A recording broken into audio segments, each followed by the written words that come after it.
I am Iron Man.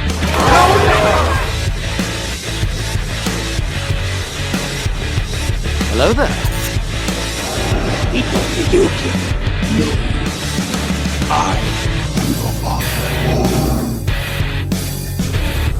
Avengers!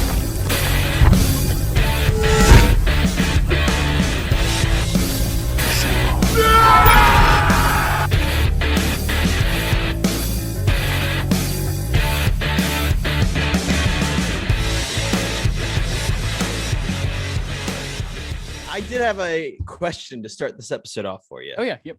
So, in regards to Marvel MCU kind of stuff, right? Like we got blessed with Tom Holland, I think, right? Like we love Spider-Man, the new Spider-Man. Oh yeah.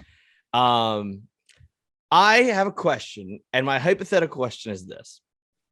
Let's say a new Spider-Man was announced. Let's turn the clock back 2015. They tell you Spider-Man is coming to the MCU. New Spider-Man is coming, right? Woo. We're excited.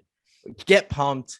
And then the next bit of news you find out is powers are going to be a little different. They're like, hey, he's going to have web shooters, and that's how he gets all his powers from.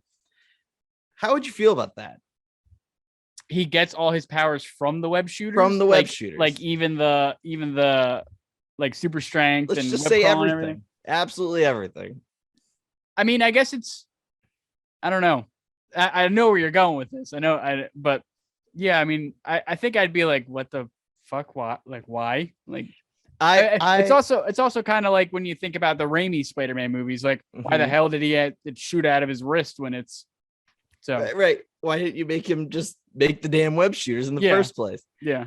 Yeah. And so it's pretty obvious what I'm trying to do here, but the reason I ask you is because that's how I've been thinking about this. And so Miss Marvel, to talk about her character, I don't know too much about her from the comic book lore. Say, this is my first other than like glimpses of her in the video game. Right. Which I have played and beat the game. So I know that much, at least to say. I'm pissed. I downloaded it I have like the Xbox Game Pass or whatever. Yeah.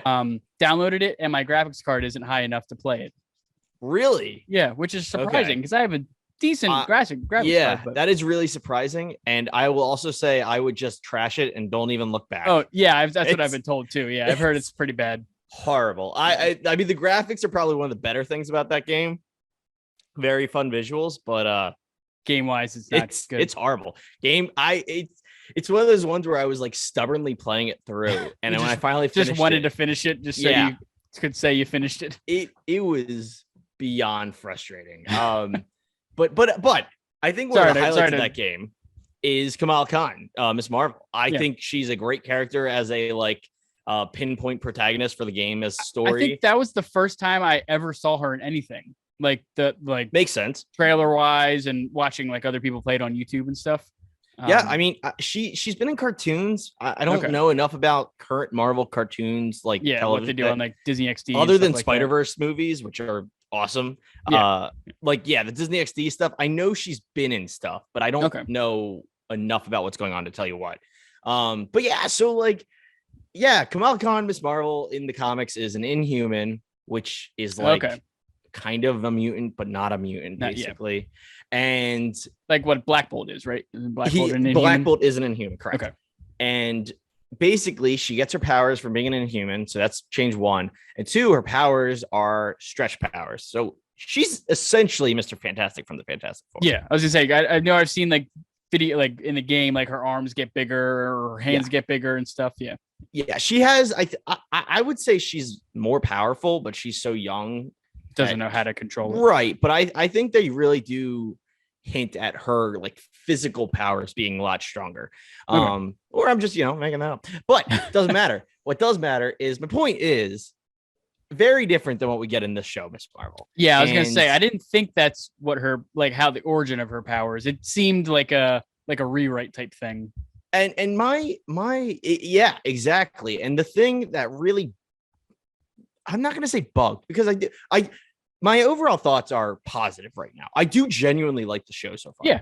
But like I said, I was trying to take it into the spot. Like, what if Spider-Man only had his web shooters? Like, it's almost like too Iron Man-y, right? Like Iron Man he made his suit of armor, and that's what makes him Iron Man. You're like, oh, kick ass, that's great. Yeah. But Spider-Man, it's like, it's the idea that he has this power and that he hides it from people, or that he has the responsibility that goes with it, and all, et cetera, et cetera, et cetera, et cetera. If you made it all of a sudden, it's just another mechanical thing, I feel like doesn't make it as special. Yeah, exactly. And that is what I'm a little worried about right now with Miss Marvel, because from episode 1, again, obviously spoilers, but she gets the powers from the gauntlet from her grandmother. I think so. Yeah, implied. Oh yeah. I guess my overall thing, I knew the powers were going to be different. Mm. I didn't like how she got the powers, because I want Miss Marvel to be special. Like, I want Kamala to be special. I hope not that like, if when she obviously some point in the show she's going to lose the bangle and or whatever it is, wristband thing, and have to pull a like what Tom Holland did in Spider-Man 1, like, it's you, not the suit type thing, like, except the difference is it was Spider-Man without the suit. Yeah. So that's the thing, is I hope that it really is like a transfer thing. Like, maybe it was just like a what is it called? But like the genesis of her powers. Like, yeah, exactly. Like I like hope she puts it on and then she gets the powers from that. Right. I'm thinking almost like like Mike. It's only because of the shoes. When he loses the shoes, he doesn't get to play basketball. No, but my point is, I hope it like she got infected. Not infected, but like, because I just want it to be, and I think it's very important for a show like this, with a coming of age show, a show all about believing in yourself and all this stuff. If it becomes she has to rely on this physical thing, like, I feel like that could be going to take away from it. Yeah, exactly. Yeah, and I forgot what I was going to say. It was like there, and then whoop. And then it was like, boop. And hey, if you like it, you take it. If you don't, you set it right back. But no. And then, so the other obvious change is the powers themselves. And we talked about that before, that's like, they're obviously trying to gear up to bring her to Captain Marvel level. Like, I was going to say, they're trying to make that like cosmic powers. So, because she's obsessed with Captain Marvel. So, and it kind of like, I guess another point I'm trying to make with my, hypothetical question in the start of the podcast is, to any diehard Miss Marvel fans, I do kind of feel for you. Like, like, if you're a diehard comic book Miss Marvel fan and this is what you get, it sucks. That's not what right? However, I think the character, again, from my knowledge, I think this character is written well. I think the actress plays her really well. Oh yeah. And I think she is very likable. So I really hope the Marvel community, at least the like Miss Marvel fans, give this whole season a chance to play through, essentially. Yeah. I mean, and you never know, like, it wasn't really fully explained, that whole episode, of whether or not obviously she got the powers from the bangle. We don't know if it's because we don't know if she takes it off, she loses it, or if, that like, because when she put it on, it kind of like encased her. Yeah. Like cosmic, whatever stuff. So I don't know if that was like it transferring the powers to her, or if she always needs to have it on to use the powers. So I think for this show to be the good show that I want it to be, it was a transfer situation. Yeah. But she is going to be mentally thinking it is the gauntlet until she loses it, and then she somehow does some magic. I'm calling it right here in episode 1 of Miss Marvel Breakdown. Brendan, you heard it here first from us too. You have the best foreshadowing moment so far in our shows. So hey, you again, you said this on air, and I'm hearing it for the first time. I'm like, yeah, that's exactly what's gonna happen. I do have a couple of things written down for the show as a whole. So like, obviously that's the big thing, is the powers. We finally get thank God we got our powers at the end. Like, and it wasn't it was getting a little late. Whole setup episode, that would be So I'm glad we did that. And but yeah, to go back through the episode itself. Look, I already said I like Kamala Khan as a character. I like her actress. I think she's great. And I think before we start this off or go any further into this, I'm going to just repeat what I basically said when we summarized this in our Obi-Wan episode. But for anyone just listening to this, I mean, both of us are adult white males. Yes, yeah. So I think something for that we both have already said that people are gonna have to like really kind of have a hard time with here is that the show really isn't for us. No, yeah, it's definitely for like high school age kids, like it's I mean, obviously they're in like she's in high school, so like I think the actress really is like 16, 17 or something. Probably, like, yeah. I mean, I wouldn't doubt it. Like we're not even talking about like in a regular Hollywood adult portrays a kid situation. No, this is like a legit teenager playing. They are a legit teenager. Yeah, exactly. And that's what. So this really is going to be for a much younger audience. Yeah. Which we've said it before. The MCU is expanding. It's been over 10 years. They're trying to get the new. I mean, oh my God, the speed at which the high school things happened made my brain hurt. I was watching that. I was like, were the editors just coked out when they did this? Like there was so much going on. Like they even, oh my gosh, cocaine mentioned on a Disney Plus series. Oh wait, did they mention it?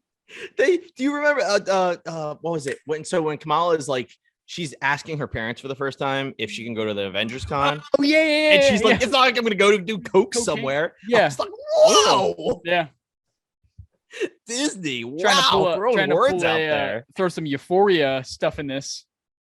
Yeah, no, it definitely we talked about it like briefly on the episode part 4 Obi-Wan breakdown, but it's definitely Marvel's Gen Z show. Like this is catered towards like the Gen Z audience, I feel like. Yes, absolutely. The way the show's written, the way it's even edited. I mean, like I do really like the editing though. Again, I like the background. Yeah, it was art. When at first when I saw it, I guess I was just in a weird mood when I watched it because I kind of felt like I wasn't gonna like the show to begin with.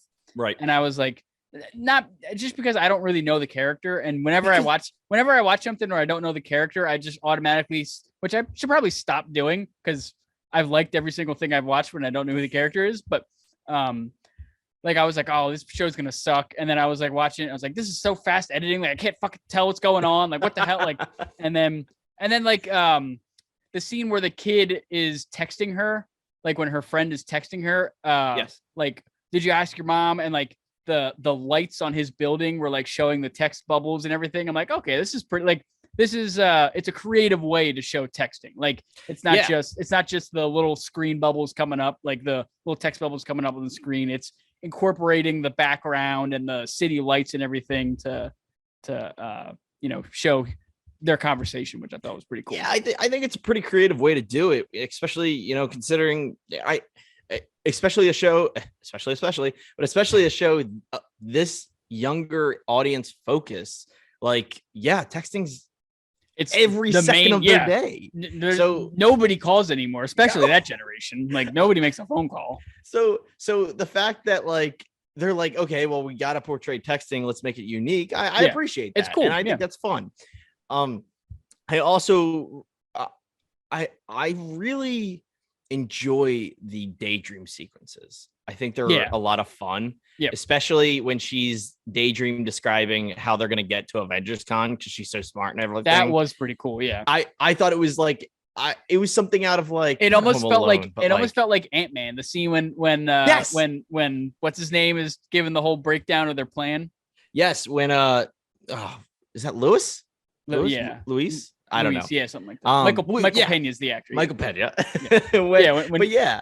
It's very reminiscent of that. And like, that scene I really like because like she's talking fast, but it's because she's so excited and you can feel that. Like you feel the excitement. And then I also really love the detail of she's describing, and then I put on the world's greatest Captain Marvel cosplay of all time, and it's clearly like a Hollywood suit. Oh yeah, and then the actual suit. Yeah, that's what when I was looking, like when I saw that montage or whatever, like the her play out that scenario, I was like, because they show the suit before that, like when he's airbrushing it in the bodega, and I'm like, damn, they really did work on that thing. Like they spruced that thing up, and then they show her at AvengerCon, like, oh, okay, no, that was just that is daydream. Exactly. Yeah, it's great. I know.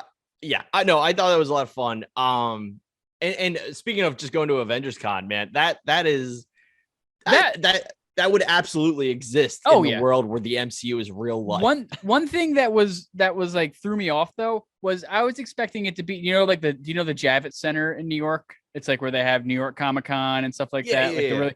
I was expecting it to be there. I mean, I know it makes sense to have the Avengers Comic Con because they had it at what was it, Camp whatever, the place where Captain America was trained, right? Like made and trained. Brendan, I've been actually excited in a funny way to say this on the podcast, but I couldn't even tell you if Jersey City is a real place right now. I believe so. But that's I even rewatched the episode today because I was like, I gotta freshen up before we talk about this. And I watched it, and they say Jersey City like 3 times, and I'm like, I'm pretty sure. I'm gonna look it up right now. We're gonna do a live Google. It was very much a It's Always Sunny moment of like, I don't know enough about New Jersey to dispute this fact. It is a real place, and it's okay. It's like near Hoboken and stuff, which is like right across the bridge from New York. So I mean, it makes kind of figured makes sense. You know, the one kid looked like he lived in New York, and but so let's talk about that. Well, we were on Avengers Con. Let's Avengers Con.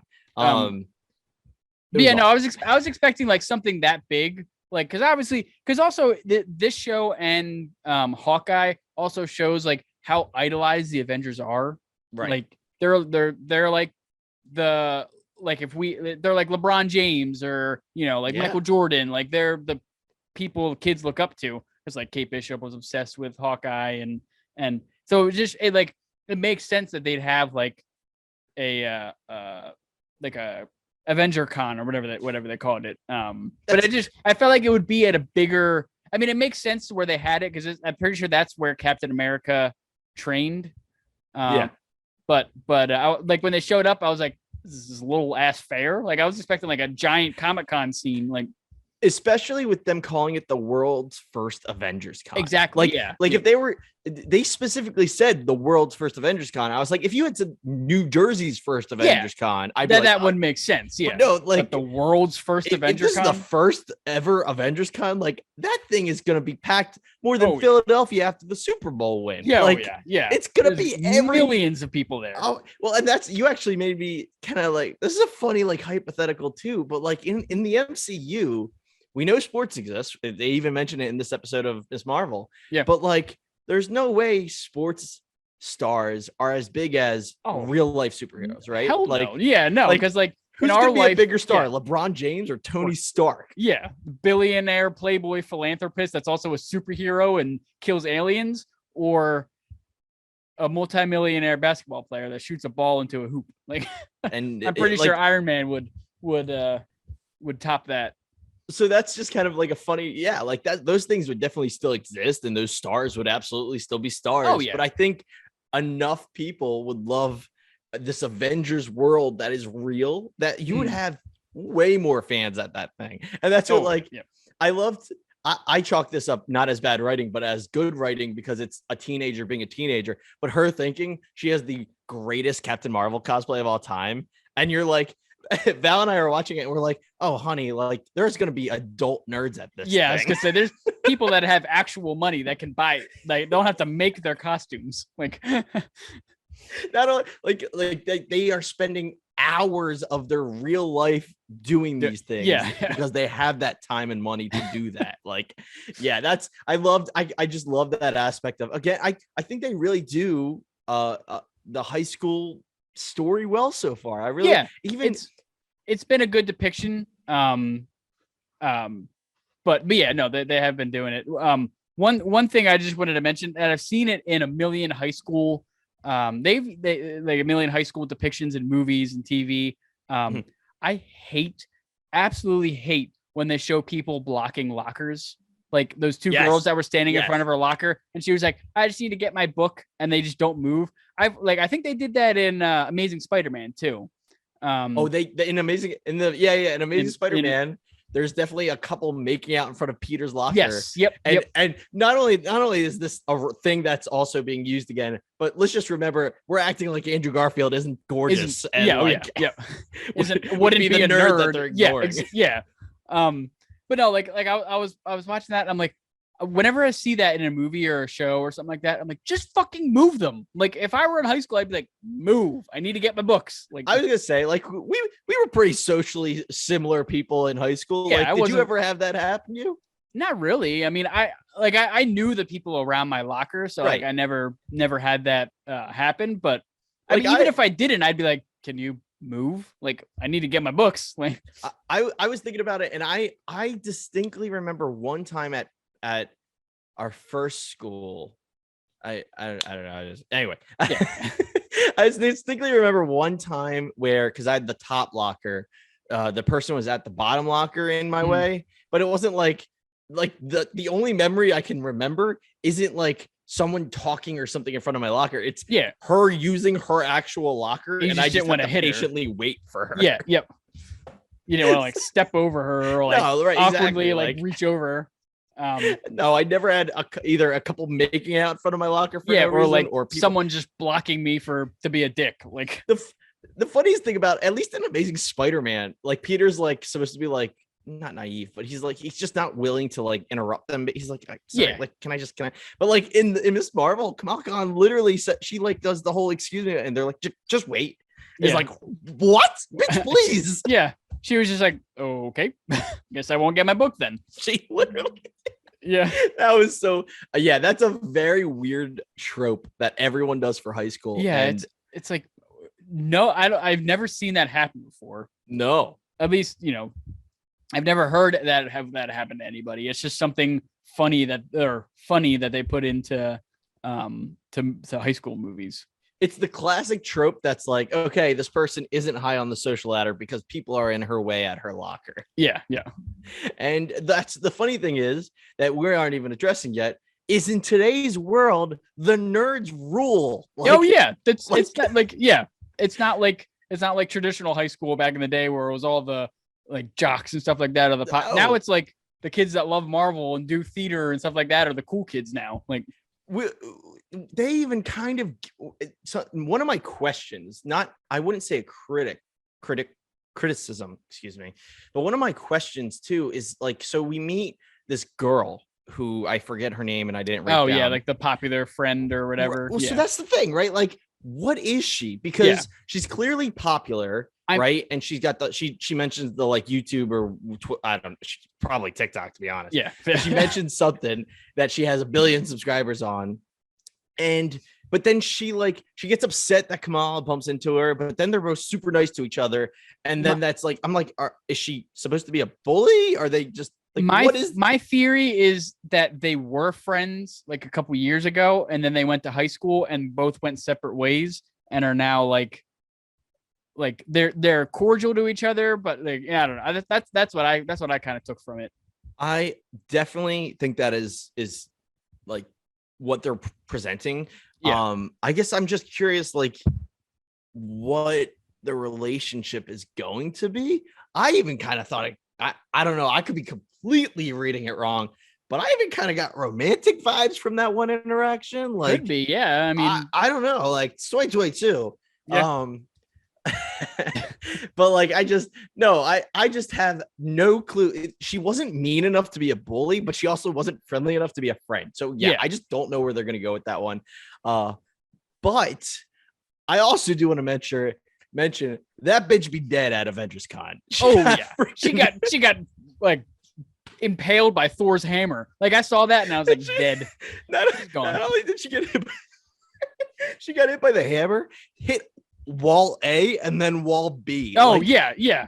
Like she's at least in a coma. Like at least. And then like, oh, but it's okay. She caught her. And I'm like, no, she is dying right now. Her internal organs are all bleeding.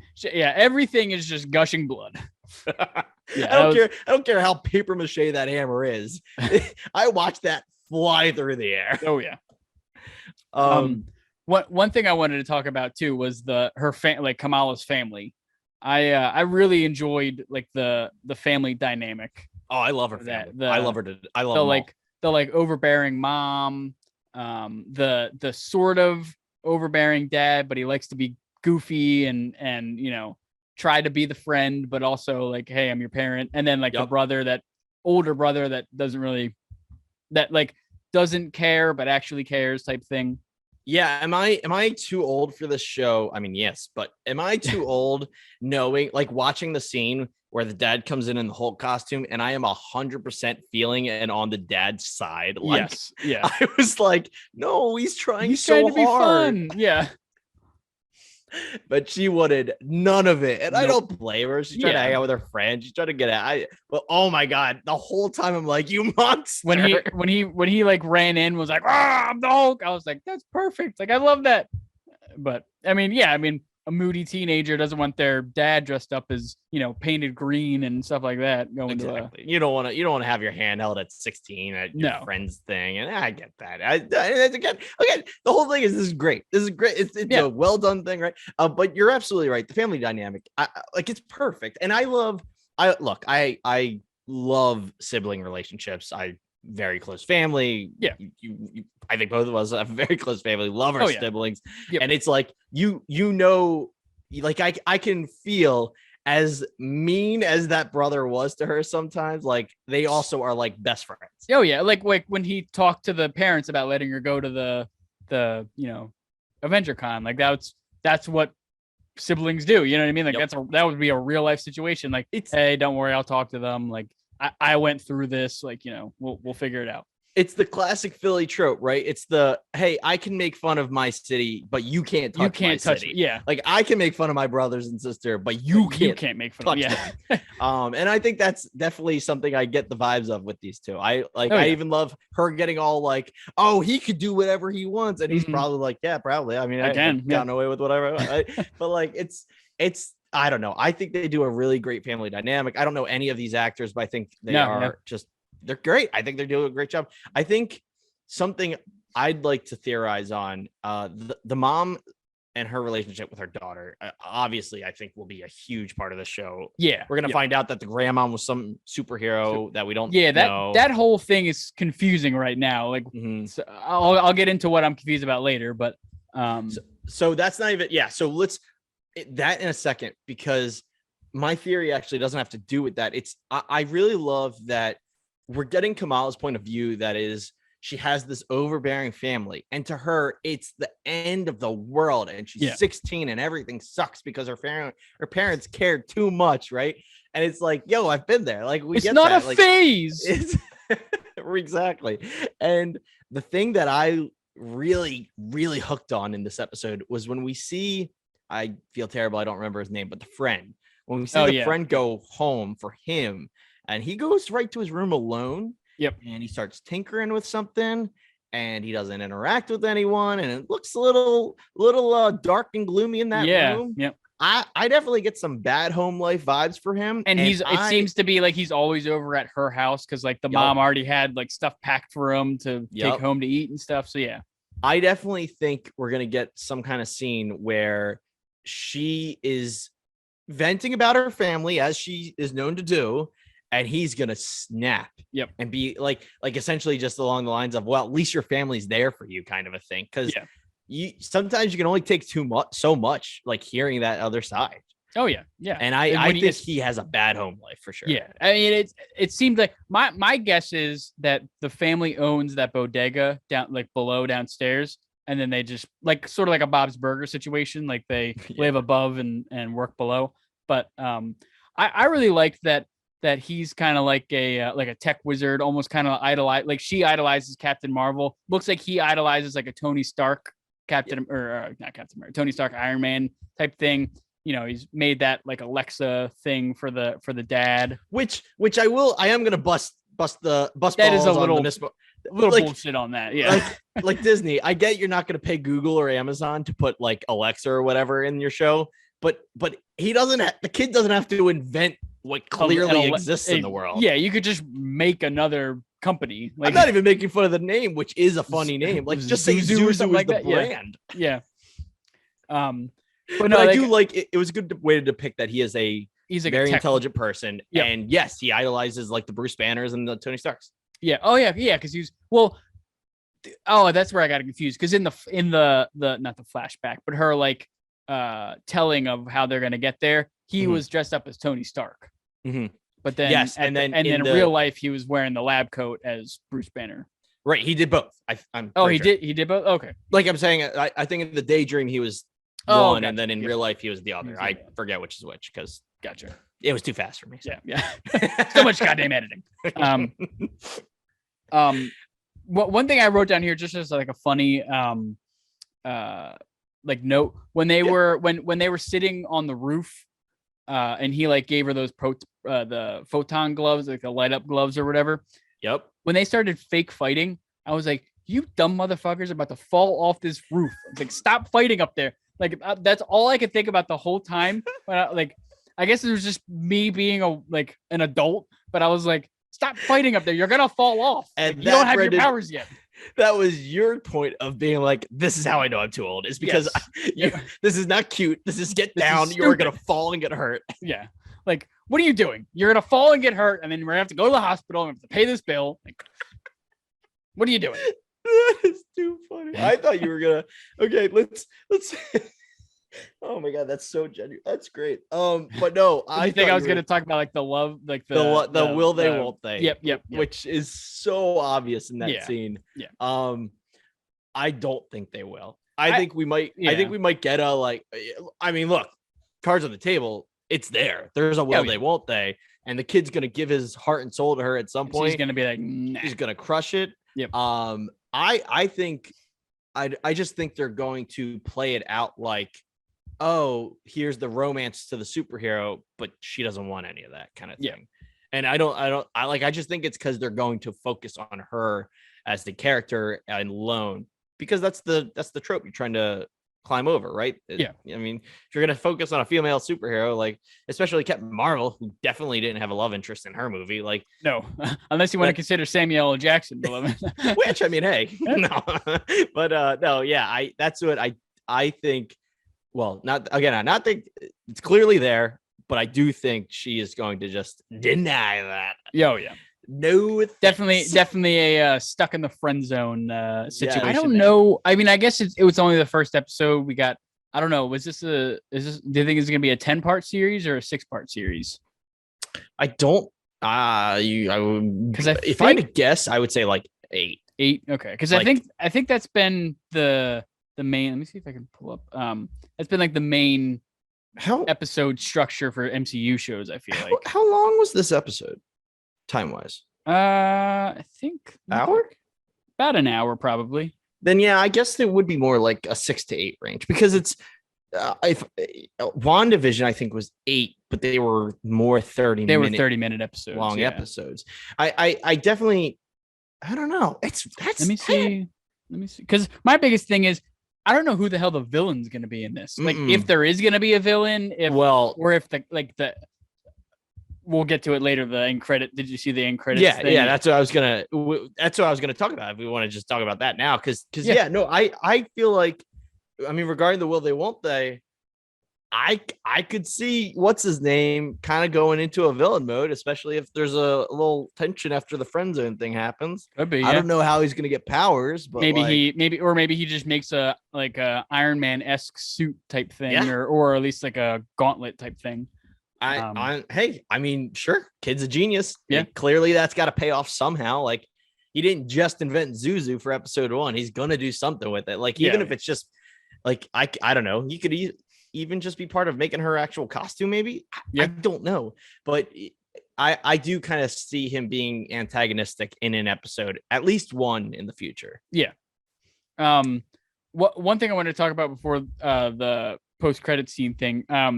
The whole AvengerCon thing, when she puts the bangle on and then flips into whatever upside down bullshit that was, like, what the hell was that? Like, everybody was like zombies or something, and then I don't know if it was like she went into a different reality or another dimension, or I don't know what the hell that was. But so I don't know what that was either. And I mean, we've talked about it already, that these powers are not the same powers. But I definitely got Black Panther Afterlife vibes from that, and similar to that, Moon Knight. I mean, they brought it back up in Moon Knight too, or they brought up like, another afterlife place in and Moon considering, I forget if they explicitly say what religion, but I feel like Kamala Khan's they're pretty sure they're Muslim because they speak Urdu, which is Pakistani. Okay. So I would not be surprised. Again, I know something they specifically say in Moon Knight when they're in the Fairy of the Dead thing happening. Yeah. The hippo. Very weird if you're starting out at this point in the episode. I don't know why you would, but the hippo in Moon Knight. That's what if they're listening to this, but they haven't watched Moon Knight. So you're hearing about the hippo in the afterlife. So the talking Egyptian hippo. But the talking Egyptian hippo, she definitely mentions that there's more than one afterlife, and because I definitely think they're, whether or not explicitly saying Muslim, I definitely think she's supposed to be Muslim. Yeah, I could see that being some kind of connection, maybe to a Muslim afterlife. Could be. It'd be weird. The only reason it'd be weird, though, like I guess weird's the wrong word. I just think it'd be interesting. That would be the first religious related actual, afterlife. like actual religion. I mean, like the Egyptians wasn't really a religion; it was more of a culture. You know what I mean? Like the Egyptian afterlife thing. I guess maybe it was religion. Maybe it was a religion back, like it's ancient religion. Like exactly. I don't That's think a better word. Yeah. This is bringing up my lack of Egyptian knowledge, but I have no idea if anyone actually still worships Egyptian gods. Yeah, I don't know. Maybe they do in certain sects of Egypt, but again, two white adult male Christians, obviously. Oh God! But which one? No. Because I mean, like the afterlife in Black Panther is a cultural one, so that's why I kind of figured that's not even their whole culture. It's just the kings, or at least from what we've seen so far. Yeah. So I definitely got vibes from that, but like I said, I don't know, like especially if the grandmom. Well, no, she's not dead. She sent the. Yeah, I don't know. I definitely think it's afterlife related, but I just don't know where they're going. I mean, it would make sense with them bringing it up in Moon Knight, like So it would make sense if it was some sort of afterlife related thing, because like she flipped around and like everybody's, because the only thing that confused me was that just an inverse version of everybody that was there, or were those other people? That's a great I question. I don't know if they're doing like an upside down type thing like Stranger Things or whatnot, but I might between this and our next episode rewatch, well, not fully because I don't want to, but put part 1 back on and maybe pause when that's happening. Kind of get the vibe, because maybe that is just like, I don't know, because then I see if that's the case. If it's like a mirror of the reality she's in right now, I could see that being either multiverse or Inhuman kind of related thing going on. So I don't know. Yeah. See, I think that's more interesting. I mean, it would make sense if they try to bring up like another afterlife type thing, like you said, like when they brought it up in Moon Knight. But I feel like Disney might be like, we don't want to piss off any Muslim religion stuff, so tiptoeing. Disney loves to tiptoe. Yes, you're gonna show people doing things but never explicitly doing things.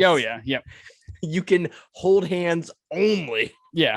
That's because I feel like Disney's probably like, we don't want to do anything or disrespect any, everybody's afraid of getting canceled nowadays, so I feel exactly. I feel like that might be a little bit of a gray area for them to but you never know. I mean, so that's the thing though, and I think it's like, in all honesty, I think it's really interesting because that little clip, that little like, is it an afterlife? Is it an upside down? Like, what are we looking at? Like, and not having any idea how these powers actually originate. Like, that does kind of have me hooked for the next episode. I exactly like that. Like, I was kind of back and forth the whole episode. I mean, I started liking it more and more as the episode went, but when that happened and like the whole AvengerCon scene and everything, I was like, okay, this is shaping up to be something pretty cool.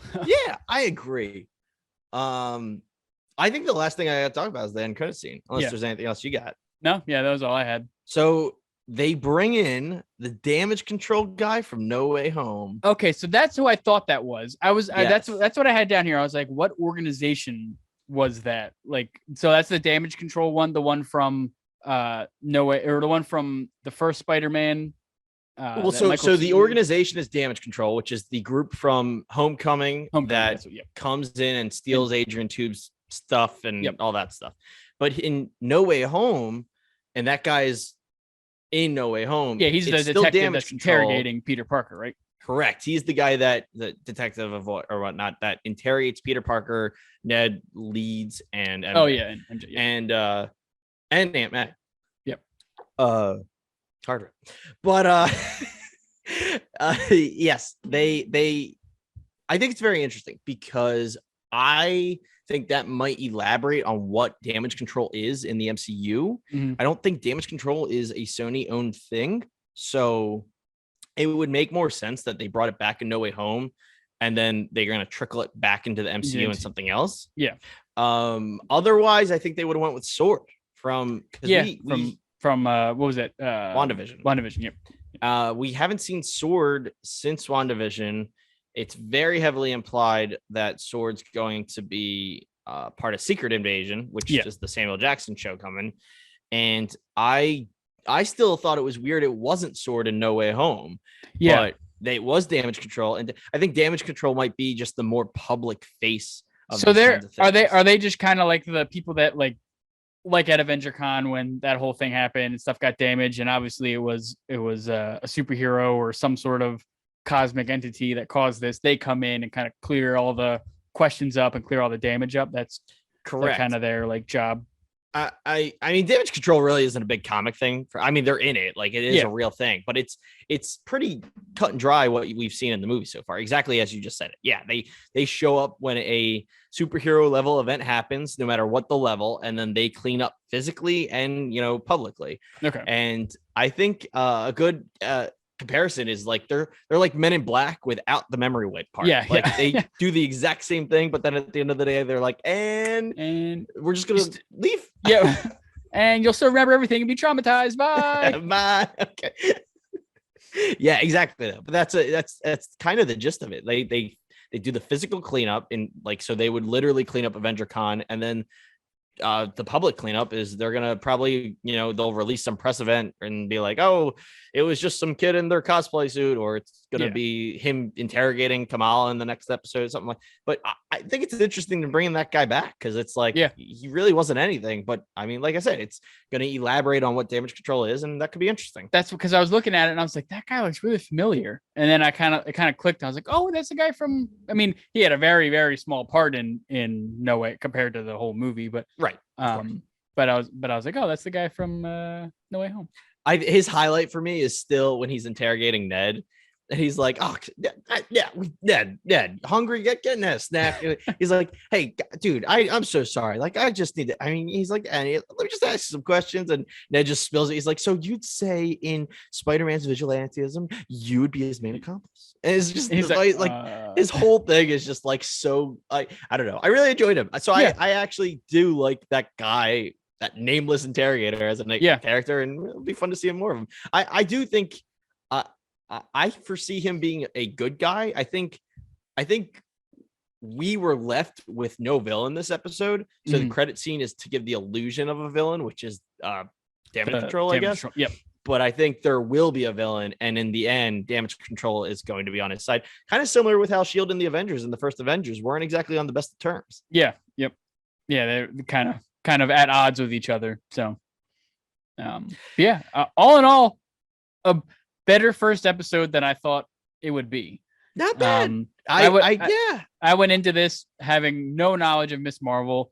Didn't really care because I was like, oh, I was just gonna, wrap into another Captain Marvel movie, and I don't really give a shit about that to begin with. So I was like, but it's got me hooked. I'm excited for the second episode on Wednesday. So, did you find out how many episodes there are? Did you look that up while we were talking about it? I just looked up the running time. It's 49 minutes, and Loki's episodes were also 49 minutes. There's 6 episodes of that. That's what. So let's go with 6. Let's 6 assume episodes. 6. Yeah. Okay, so it's going off of 6 episodes. So here's my last question of the show. Okay, I guess it's technically a 2-parter. Is Captain Marvel making a cameo? I think probably the last episode. That's what I was going to say. And then if yes, what episode? The big bad fight I have a feeling like Captain Marvel is going to show up, and like help her out, and then that'll kind of move into the because she's going to be in the Marvels movie or whatever it is. Right. Yeah, it's going to be. So I have a feeling that's going to set up for that type. I agree. I think she shows up in the last. I don't think it's an end credit scene. I think it's just kind of like. I was gonna say, I don't think they're gonna pull like a Shazam, like you know how the whole time he's telling like, "Oh, I'm friends with Superman. I'm friends with Superman," and then Superman shows up at the end. Like, I don't think it's gonna be like. I think she might actually be in, whether it's for a few minutes or not in the episode. But so a couple last minute Marvel things. One, Thor tickets went on sale, so get your tickets if you haven't already. Yep. Two. Not confirmed, but we texted rumors that a Thunderbolts movie has been in the works secret. So it does make sense. Because I mean, I don't really know too much about the Thunderbolts, only from stuff I've seen on breakdown videos of Falcon and Winter Soldier. Sure. I always want to keep calling it Captain Falcon and Winter Soldier. Captain Falcon. It just because of I always keep like whenever I'd refer to it, I'd be like, oh, Captain Falcon and Winter Soldier. Falcon. Yeah, that's what I always kept thinking. But no, I because isn't Zemo part of the Thunderbolts and US Agent and stuff like that? Yeah, the Thunderbolts. I mean, long story short, for the Thunderbolts, they are a group. You know what? This is stupid. They're the Suicide Squad. I was just saying, it's basically the Suicide Squad. It's sometimes anti-heroes. It's sometimes straight up villains. It's sometimes heroes that have been, on hard times. Yeah. So it's very much a Suicide Squad thing. It's usually a government sanctioned team. Just not quite. I mean, sometimes it's a lot of villains, but like usually it's a mix. So US Agent is a great example because he's not a villain, but he's just not exactly the best guy. Yeah. Right. So like he's a great example of a Thunderbolt. Zemo being a villain is a very possible other Thunderbolt. But yeah, I think the key thing with this though is I hope it doesn't have to be R-rated in my opinion, but I really do hope it is a adult oriented movie, especially if it's going to stay a movie. I would assume they probably would. I mean, you can't really make that movie. I mean, you could make it PG-13, but it would probably be better with an R rating. And I mean, Disney's just got to suck it up because if they're going to do a Deadpool movie, they can't make it PG-13. And they're just going to have to suck it up and realize everything they make isn't for kids. I'm fairly sure Deadpool has been a Thunderbolt. Well, that'd be good. Again, anti-hero. Venom's been a Thunderbolt, that kind of thing. But we're not going to get Venom as a Thunderbolt. Yeah. But Sony made that clear. The point I'm trying to get to here is I don't think we've talked about it yet, but I do think that in order, like we've said, MCU is now 12 years old or whatever, 14 maybe. 14. Yep. It's old. We're old. We started this in high school and younger for you, and then now we're full-grown adults still watching it. And if they want to keep us in, you're gonna have to. I understand it's got to grow with the audience, exactly. Almost like Toy Story did. It grew with us, But it definitely it's got to continue catering to its original audience and its new audience. Exactly. Miss Marvel is a perfect you're getting the new audience with Miss Marvel, but if you want to keep us entertained, something like Thunderbolts being R-rated would be sweet. Yeah. And it doesn't have to be the bloodiest thing in the world. Just make it a little adult oriented. That would be so huge. It doesn't have to be as filthy and gross as the Suicide Squad or Deadpool's, the Deadpool movies, but at least throw a couple fucks in there, throw maybe someone's arm getting cut off or something. You know what I mean? You literally had a sex scene in Eternals. You could have someone lose a damn arm in I know, in Thunderbolts. At least have a little balls, Kevin Feige. Agreed. And I think the payoff would be huge. Oh yeah, because not many people. It's not a well-known thing like the Avengers or if they did it almost like Guardians of the Galaxy type style where it's action packed but it's funny and it's a little off color for the clean cut movies that the MCU originally was with Captain America and Thor and stuff. There wasn't many not bad things. You know what I mean? Not many there's things that didn't cater to kids. right. There's so much out there. There's so much options in front of you that like when you have options available, you don't have to directly cater towards family friendly. Like we have an audience that is vast and varied now. So you should be able to do, you should not be afraid of putting Deadpool 3 out there and the fact that it's not going to hit your entire MCU audience. Yeah, but it'll hit the majority. You know what I mean? Like, I feel like the majority of people that go to see these movies are people our age. You know what I mean? Are people our age. I think Disney also needs to be okay with the idea and like, look, money's great and all, and that's kind of what's going to run the show. Yeah. But if you make Deadpool 3 R-rated, you know, the cost might be, oh my God, I don't even know what these numbers really would be. But let's just say the cost of Deadpool 3 is $10 million, right? Like that can't possibly be right. Let's say the cost is, let's say about 350 million. $300 million, right? You're not going to make $1 billion off Deadpool 3. Like it's not Spider-Man or Endgame. Like you're going to make your money back and a couple $100 million. Yeah, like, I was going to say you probably get, you're still going to make money off. Exactly. Yeah. No, they definitely need to keep catering. Cause I mean, like the Disney Plus shows and the past movies and stuff don't really cater to kids to begin with anyway, at least younger kids. Like I could see people in high school, people in, maybe middle school that are really into the MCU or the comics and stuff like that. Like they'd probably watch it, but like, cause even some of the language in the show, like not even cursing, but just like the way people talk, like a kid wouldn't really understand. You know what I mean? No, a kid's not going to understand what happened in the Loki finale. Exactly. We said that it's a 15-minute.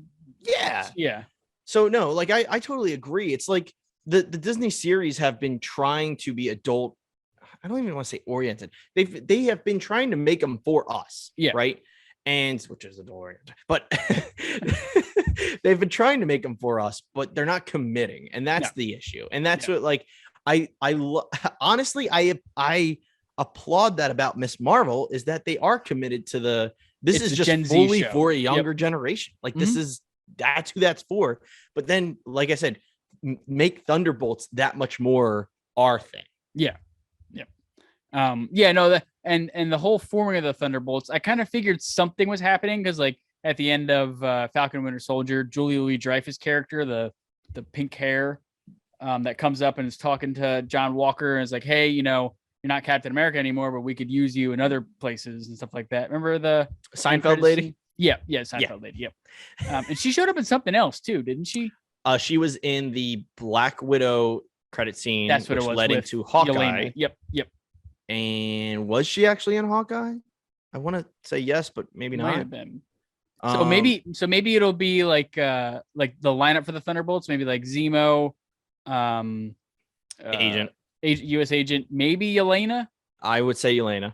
Because I mean they brought her back into Black Widow or not Black Widow, Hawkeye. So obviously she's going to tie into the MCU somewhere else. I think Kate Bishop is more going to be like a Young Avengers type, maybe not like a Thunderbolt. Maybe Abomination. I would love that. That was something we texted about. Like, so Red Hulk, unfortunately, I always wanted General Ross Red Hulk to show up, but the ad actor did pass away. Now you can obviously have Red Hulk, give him a new voice actor. She-Hulk, maybe she. I like that. Wouldn't shock me if it's She-Hulk instead. I do love the new look of her Abomination from Shang-Chi. Yeah. So I would be all for it. And like Abomination is going to be in She-Hulk. So Abomination's going to be in She-Hulk. So maybe we can see some sort of tie in there.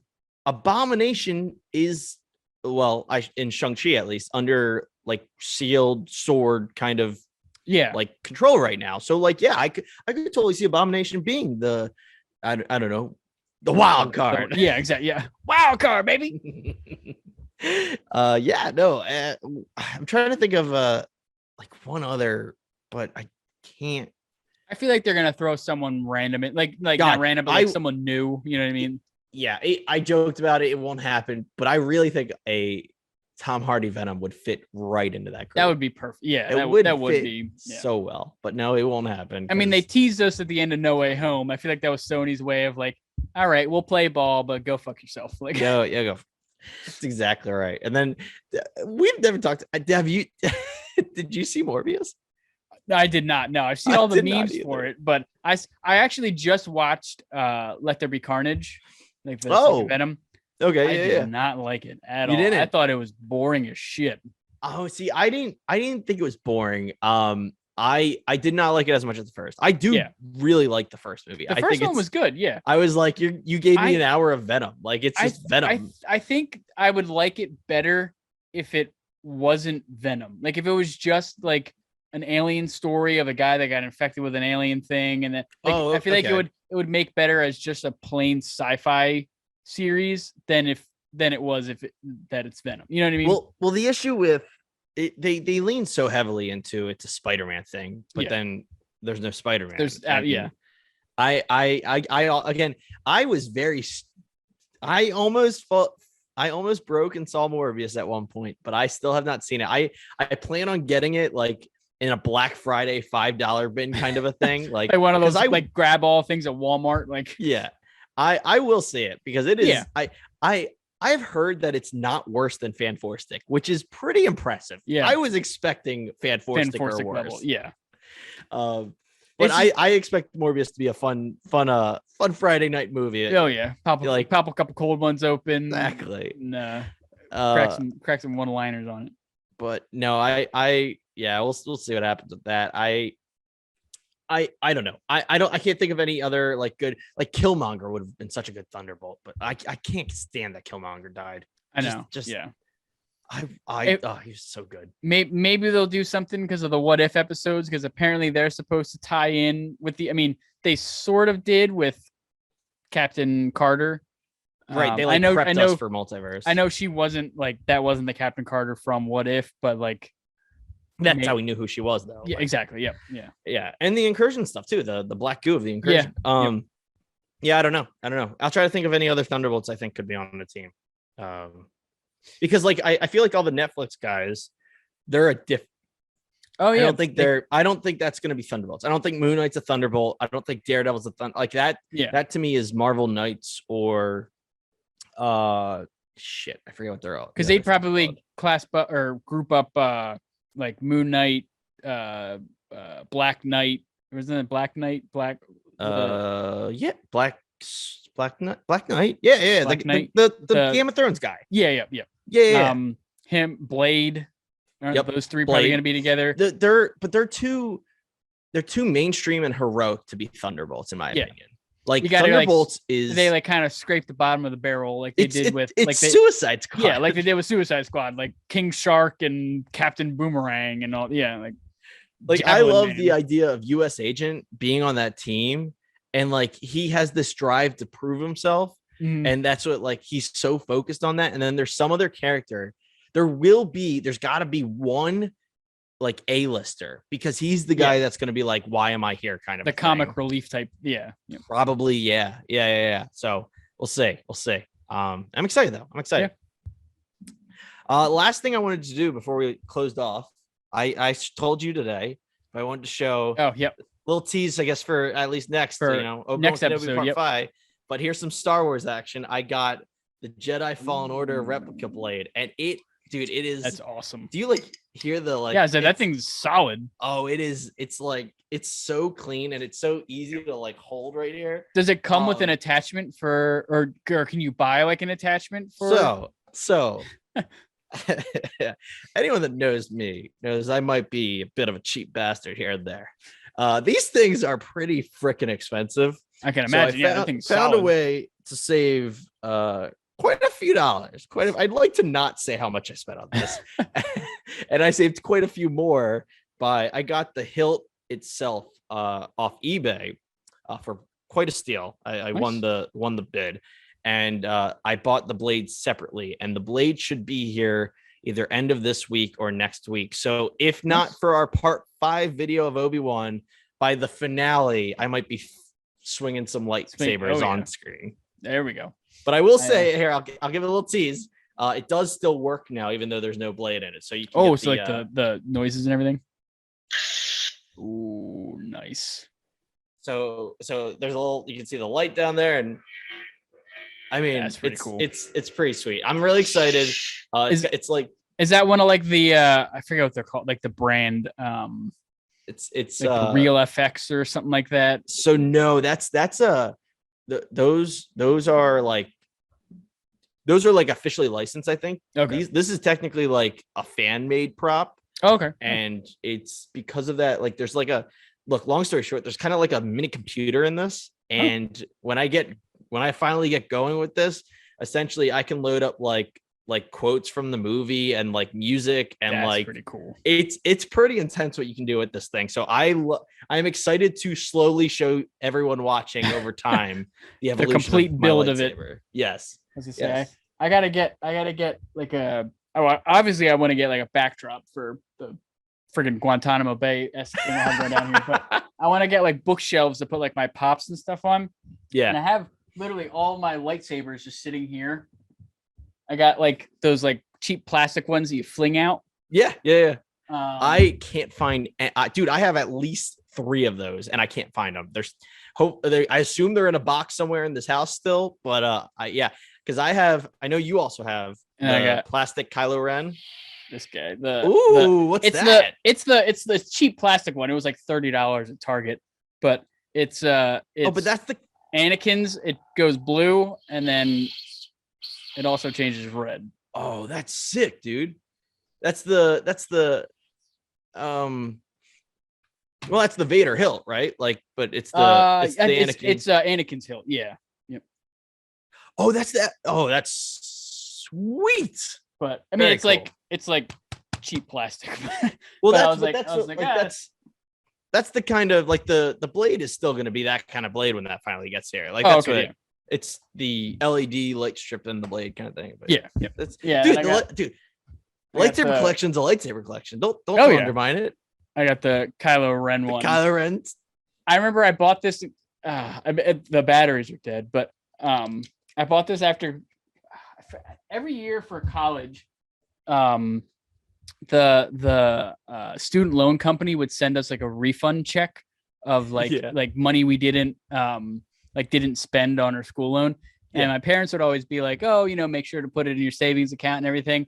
And I always put most of it in my savings account, but I'd always like, I'll spend a little bit. And I spent I remember that came in the mail. I was living with my parents. My dad's like, what the hell did you buy? I'm like, a lightsaber. He's like, you're like 23 years old, Brendan. Why are you buying toys? I'm like, I like them. You kidding me? That's half of my conversations with my wife. I'm like, oh yeah. Just letting you know, I bought the replica of the guy from the video game. Like, it's probably gonna come this week. Just so just letting you know. Just in case eBay shows up on the credit cards. in case it's like, you bought another lightsaber. I was like,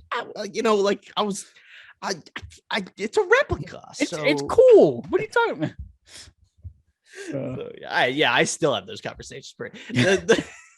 The day that Val finally folded into the Marvel Funko Pop, and then Funko Pops were just a wave of terror in our house. Dude, you got me hooked. When me and Andrew moved you into Ohio, like to your apartment in Ohio, I remember I saw them. I was like, these things are awesome. I was like, I think I went home that next day and bought like 10 of them. Like, I was like, now I have like 800 and I don't even know where half of them are. Our dining room table right now is literally just full of pops, and we're still trying to figure out what to go where. Which one? Yeah, because our living room is all Marvel stuff, but like up here in my nerd zone, I gotta come up with a name for this. But I mean, it's my office, but like for when it's not an office. I'm gonna put my Star Wars pops, my Kingdom Hearts pops, my Spider-Man's gonna be mixed. So I like have MCU Spider-Man downstairs, but I'll probably put a lot of comic book Spider-Man up here. Mm-hmm. But yeah, I can't wait to get all that going. Pops will probably line that back wall because that's flat as makes it easier. Yep. I think I'm gonna try and hang like my keyblades and lightsabers off the ceiling. That'd be cool. Yeah, that'd be awesome. So see. Yeah. I just want to say thank you for everyone for listening and watching. Yeah. Stars of Marvel. I'm going to do a shout out to my friend Dale who tuned into the last episode. Hey, Dale. Although he's probably not watching this because I don't think he's going to watch Miss Marvel. Yeah, we'll catch you. We'll do another shout out on Obi-Wan. We'll do another one, Obi-Wan Kenobi. But yeah, so thank you everyone for listening and watching. Yeah, YouTube or whatever podcast thing you got. Yep, YouTube, Spotify, Apple Podcasts. Find us there. Search up Stars and Marvel. But make sure you're subscribed to the Brendan Loke channel if you're not already. Yes, and if we do get enough viewership going, we will make a Stars and Marvel channel more than likely, as long as you're cool with it. We don't have to, but if that's what you'd rather do, we can do that. I'm game for whatever. Okay. Yeah. We do have an official email, so we can use that email. Oh, we do? Because I had to make it for the Anchor account. Oh, nice. Yeah. Sweet. So, yeah. All right. Thank you, everyone. And thanks, buddy. Catch you on the next one. All right. Cool.